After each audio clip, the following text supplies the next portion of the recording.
FASP-RJ, Federação das Associações e Sindicatos dos Servidores Públicos do Estado do Rio de Janeiro. Departamento de Comunicação, Nira Gracias, Isoneto Costa. Gestão, Dr. Álvaro Barbosa. Olá, bem-vindo a mais um programa de rádio e TV web da FASP-RJ. Hoje nossa entrevistada é a auditora fiscal do trabalho, Márcia Albernaz de Miranda. Tudo bem, Márcia? Tudo bem, Mira. Prazer. Obrigada pelo convite. E pretendo esclarecer os pontos que forem pertinentes à matéria e estou aqui não como representante da minha instituição, mas como uma técnica que é militante na área da escravidão contemporânea. Escravidão contemporânea. Porque esse é um tema que muita gente não sabe, né? Ou passa despercebido, né? Desapercebido, né? Mas as pessoas têm que saber que existe esse problema no Brasil e no mundo, né? Sim. Né? O governo federal brasileiro, né, assumiu a existência do trabalho escravo contemporâneo perante as leis, né, perante o país. E a Organização Internacional do Trabalho, OIT, em 95. Então, de 95 a 2016, mais de 52 mil trabalhadores foram libertados de situações análogas à escravidão. Não é isso mesmo, Márcia? Preciso. A informação está correta. Está correta? Eu só acrescentaria que essa assunção é decorrente, em 1995, de um caso que digamos, uma referência, né? Que é o caso do Zé Pereira, um escravo que fugiu de uma fazenda e ficou cego e foi parar na Corte Interamericana de Direitos Humanos. E a partir daí, de 89, sem solução do problema, foi que o Brasil resolve fazer uma composição de interesses no plano internacional e dar margem ao início desse combate, que foi incrementado, diga-se de passagem, a partir do ano de 2003, do governo Fernando Henrique Cardoso. E você está desde que ano você assumiu esse assunto, pois né? Eu tive o prazer de entrar justamente no ano em que ele estava no auge do seu incremento, que foi no ano de 2004, na equipe da Marinalva Dantas, que é uma auditora renomada. Tem até um livro do Cléster Cavalcante, que chama A Dama da Liberdade, que ele escreveu sobre a vida dela. E ela, como minha amiga, achou que eu tinha perfil, me chamou para fazer uma operação. E foi justamente a última dela e a primeira minha. Foi quase que uma passagem, assim, uma transição. E tá para sair, inclusive, um filme sobre esse livro. O Cléster, ele já ganhou vários prêmios Jabuti, é um escritor renomado, né? Tem vários livros apaixonantes que permeiam esse tema. Márcia, você já, eu não vou, se eu for enumerar, né, o seu currículo aqui, nós vamos passar horas, mas você também já ganhou prêmios, né, sobre direitos humanos, né, na área de direitos humanos. Agora, e você continua atuando diretamente com esse tema? Olha, Nira, o trabalho escravo, a última operação que eu fiz foi no ano de 2016. Ano passado, né? Eu resolvi parar, né?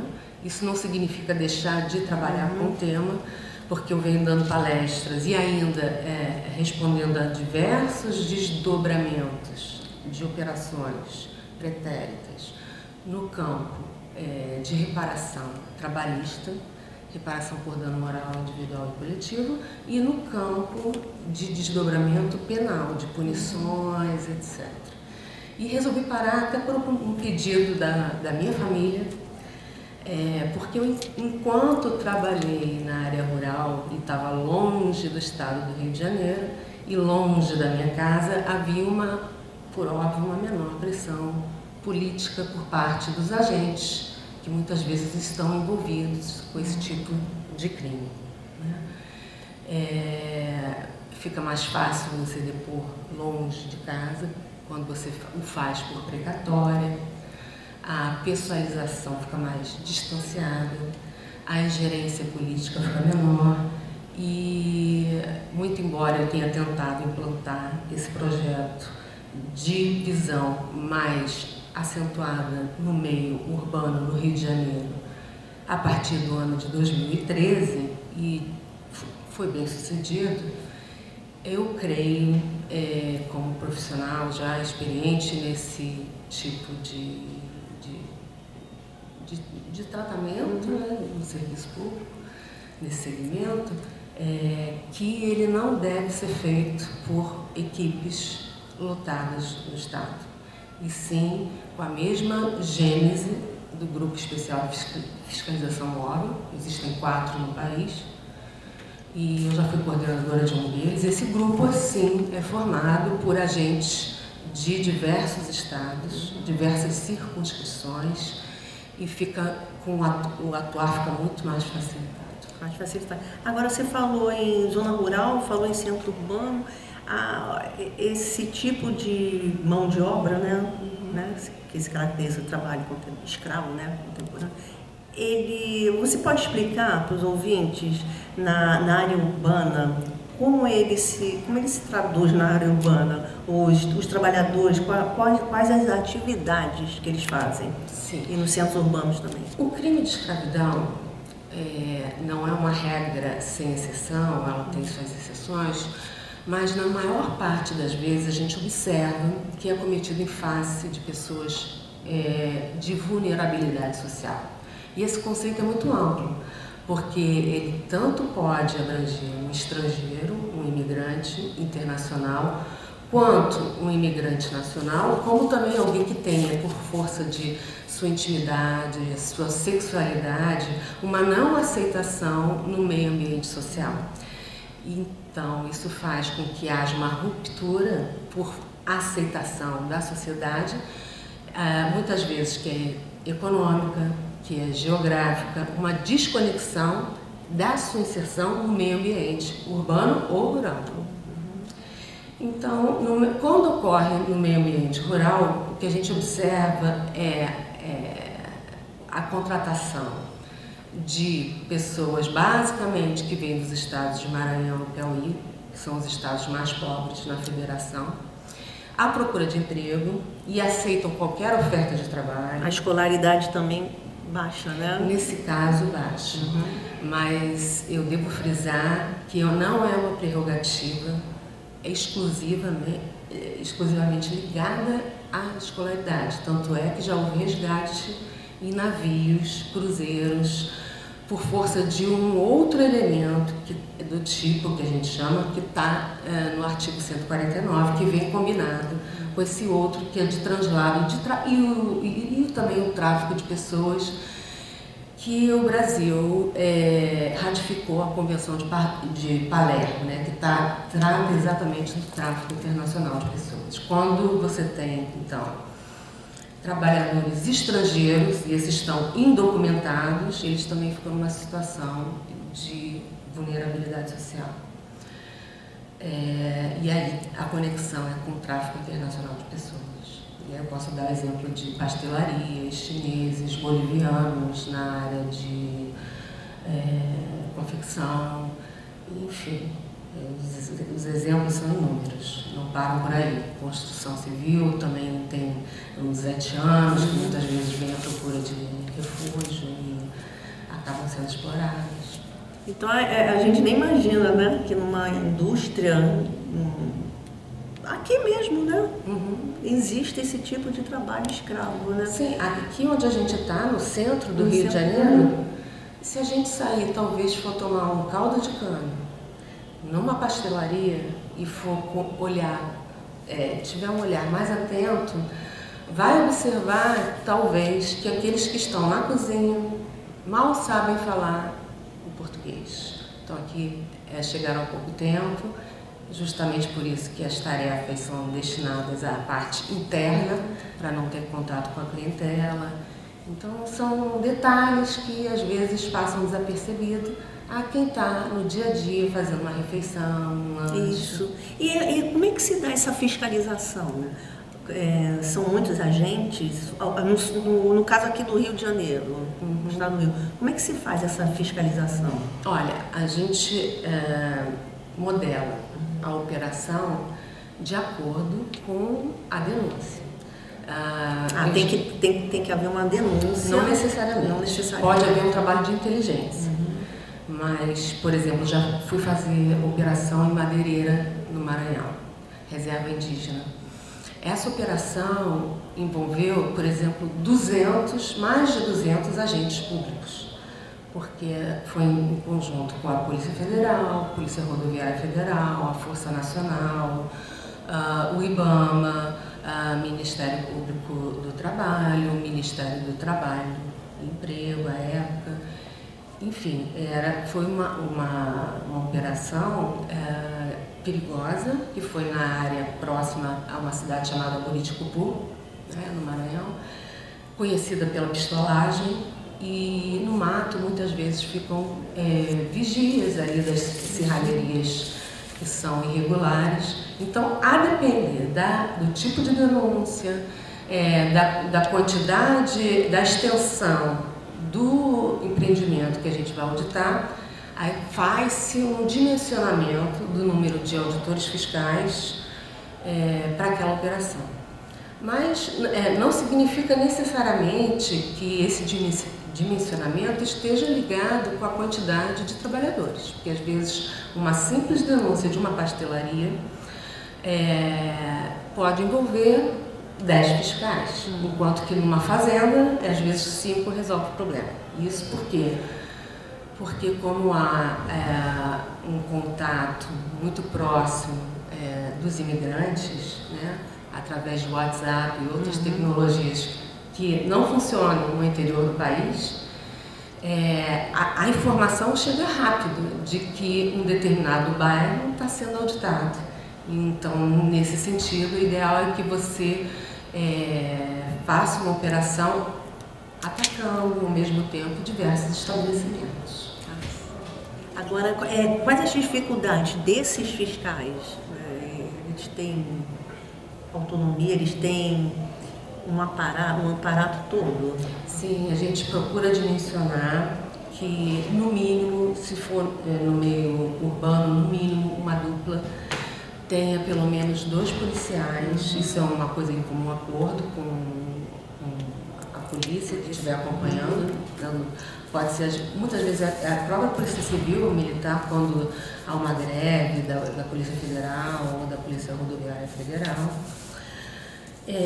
Esse dimensionamento leva em consideração a visão e a experiência também desses agentes para poder dar proteção de vida aos auditores que estiverem envolvidos. No meio ambiente urbano, eu não vejo a coisa tão grave, salvo nos bairros mais distantes e não tão urbanizados, com menor fluxo de pessoas. E aí nós já passamos por algumas situações de desconforto, inclusive detectando que um dos operadores do sistema estava com uma pochete com volume que pressupunha armamento. E nós já tivemos 4 colegas assassinados na fazenda dos Mânica, em Sepulcro. Ele já foi julgado, ainda não tá preso, recorreu.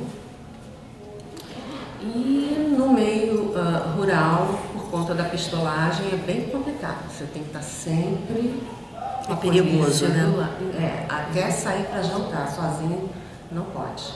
O ideal é que você esteja sempre em grupo e com a proteção de um policial ao lado, Agora, aqui no centro urbano, o que caracteriza esse tipo de trabalho? Bom, são muitas horas? O crime de escravidão, ele vem descrito no artigo 149 do Código Penal. E ele tem 7 elementos do tipo, que são verbos, núcleos que falam sobre um determinado tipo de ação essas ações, se realizadas e de cunho, diga-se de passagem, alternativo, elas não precisam ser todas realizadas, basta que uma delas seja, já caracteriza o crime de escravidão. E mais, ele tem que ser feito na modalidade dolosa, ele não se observa na forma culposa. Tem 4 tipos que a gente chama principais no caput do artigo, que é o trabalho forçado, que é aquele realizado, primeiro deles, sob a ameaça de uma sanção. Olha, se você não fizer isso, ainda que eu não te pague, eu vou matar sua família. Né? É uma sanção. Isso existe. Existe, nossa, no interior do Brasil, e a gente tem vários Brasis aqui. Mesmo no esquema urbano, muitas pessoas vieram endividadas da China, de Guangdong, e não se sabe até que ponto essa ameaça pode ser imposta em face dos parentes que lá ficaram caucionando a dívida de trabalho do indivíduo que para cá veio e teve custos de deslocamento com passagem aérea, uma série de custos, né? de vistos. Né? Bom, esse é o primeiro elemento. O segundo seria a degradância. A própria palavra já diz, degradar é descer um grau de cidadania, no que se diz em termos de aceitação do homem na sua dignidade, e essa dignidade tem reforço constitucional logo como fundamento da República, no artigo 1º da nossa Constituição. Risco de vida, né? Saúde, segurança, tudo isso higiene, saúde, moradia, alimentação. Se você retira isso do indivíduo, bebendo água de córrego, colocando numa casa que não tem parede, você está subtraindo, né? E a realidade deles é essa, né? A realidade deles. E é tão usual que eles... Mas eu tenho direito a isso. Muitas vezes o trabalhador nosso, por baixo nível intelectual, cultural, ele não sabe que garantias ele tem.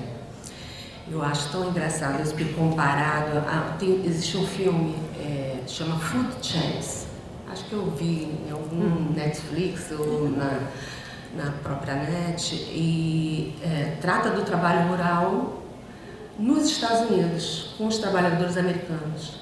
Eles logo, a sagacidade, a inteligência, eles logo identificaram quem era o verdadeiro explorador da mão de obra deles, na medida em que havia uma corrente, por isso o nome do filme Food Chains.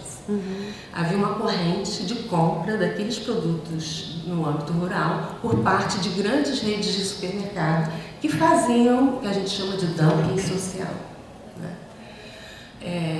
E aqui no Brasil, jamais um trabalhador rural teria essa sagacidade de perceber que, muito embora ele esteja trabalhando numa atividade de carvoejamento, o grande explorador não seja uma churrascaria para comprar carvão e fazer churrasco. O grande explorador dele é uma siderúrgica que, naturalmente, no seu processo industrial, utiliza o carvão para fazer ferro-gusa. Bom, então eu já falei de 2 elementos. Tem outro elemento que é o da servidão por dívida, que é imputar a alguém dívidas de caráter irregular. A pessoa vai trabalhando e nunca paga essa dívida, né? Sim. O trabalhador ele tem que receber uniforme, ele tem que receber equipamento de proteção individual, segurança do trabalho, tem que receber pelo trajeto que sofreu, né, quando se disponibilizou a viajar e oferecer sua mão de obra. Então, uma série de irregularidades que, somadas, e muitas vezes pagamento errado, equivocado, com descontos que majoram e diminuem, portanto, essas pagas, jogando o risco do negócio para o empregado e não para o empregador. E o último elemento de todos, que está ligado a qualquer tipo de fraude que mexa com a sua capacidade de autodeterminação, a sua liberdade de ir e vir, no âmbito de liberdade ambulatória, e mais um, que está intimamente ligado com a autodeterminação, que é o da jornada exaustiva. Jornada essa que não é quantitativa, ela é qualitativa, muitas vezes 6 horas de lida, no tempo, no sol, na chuva, mas já é um peso, é extenuante demais, sem contar que você não tem uma reparação de um dia para o outro condizente com a atividade que você realizou durante o dia, né? Então esses são os 4 principais. Há outros elementos, que são 7 na verdade, que a gente chama por equiparação, quando há retenção de documentos, retenção de objetos pessoais. Então eles se equiparam aos principais, mas são elementos que não estão no caput do 149.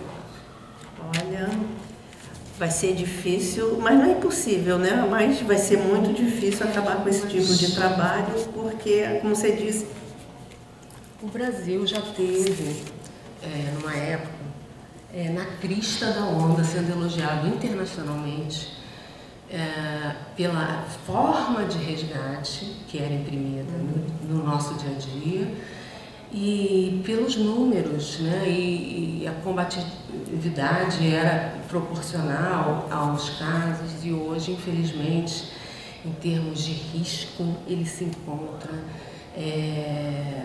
numa situação de elevação, de desprestígio internacional, e caiu dos primeiros lugares no combate para o 33º lugar. Olha só.